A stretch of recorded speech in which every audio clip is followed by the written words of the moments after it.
അവർ അക്കരെ എത്തി ഗന്നസരേത്ത് ദേശത്ത് ചെന്നു. അവിടുത്തെ ജനങ്ങൾ അവൻ ആരെന്ന് അറിഞ്ഞു. ചുറ്റുമുള്ള നാട്ടിൽ എല്ലാം ആളയച്ച് ദീനക്കാരെ ഒക്കെയും അവൻ്റെ അടുക്കൽ കൊണ്ടുവന്നു. അവൻ്റെ വസ്ത്രത്തിൻ്റെ തൊങ്ങൽ മാത്രം തൊടുവാൻ അനുവാദം ചോദിച്ചു. തൊട്ടവർക്ക് ഒക്കെയും സൗഖ്യം വന്നു. മത്തായി 14:36 ഗന്നസരേത്ത് എന്ന ഒരു ദേശത്തേക്ക് കർത്താവായ യേശുക്രിസ്തു ചെല്ലുകയാണ്. അവിടുത്തെ ആളുകൾ അവൻ ആരെന്ന് തിരിച്ചറിഞ്ഞ് അവൻ്റെ അടുക്കിലേക്ക് വന്നു കൂടുകയാണ്. അന്ന് യേശു ഈ ദേശത്ത് എത്തിയപ്പോൾ എങ്ങനെയാണ് ജനങ്ങൾ അത് മനസ്സിലാക്കിയതെന്ന്, എങ്ങനെയാണ് ഈ ആൾക്കൂട്ടം ഉണ്ടായതെന്ന് അറിയില്ല. പക്ഷേ അവർക്കെല്ലാം കർത്താവായ യേശുക്രിസ്തു ആരാണെന്നും അവൻ ചെയ്ത അത്ഭുതങ്ങളെപ്പറ്റിയും അടയാളങ്ങളെപ്പറ്റിയും എല്ലാം ധാരണ ഉണ്ടായിരുന്നു.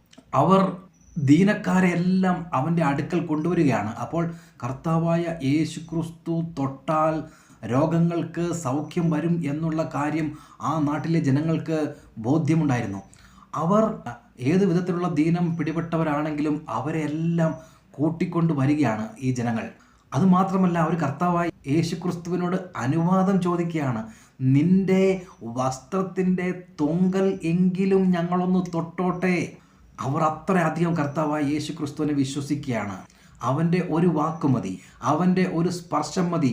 അവൻ്റെ വസ്ത്രത്തിൻ്റെ തൊങ്കൽ എങ്കിലും തൊട്ടാൽ ഏത് രോഗത്തിനും സൗഖ്യം വരും എന്നുള്ള ഉന്നതമായ ഒരു വിശ്വാസം ആ നാട്ടിലെ ജനങ്ങൾക്കുണ്ടായിരുന്നു. ഏത് വിധത്തിലുള്ള രോഗം ബാധിച്ചവരെയും അവർ കൊണ്ടുവന്നു. ഒന്നാമത്തെ സ്റ്റേജാണോ, രണ്ടാമത്തെ സ്റ്റേജാണോ, രോഗത്തിൻ്റെ ഏറ്റവും മൂർധന്യമായ അവസ്ഥയാണോ, ഏത് അവസ്ഥയിലുള്ള രോഗികൾക്കും സൗഖ്യം ലഭിക്കുകയാണ്.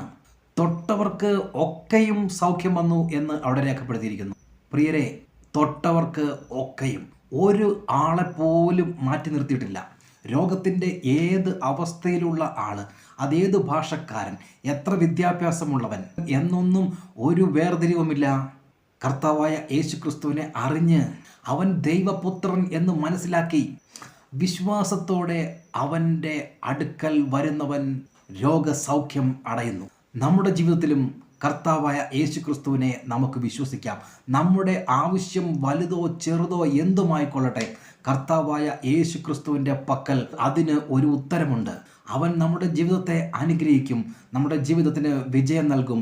കർത്താവായ യേശുക്രിസ്തു ഇന്നലെയും ഇന്നും എന്നേക്കും മാറാത്തവനായിരിക്കുന്നു.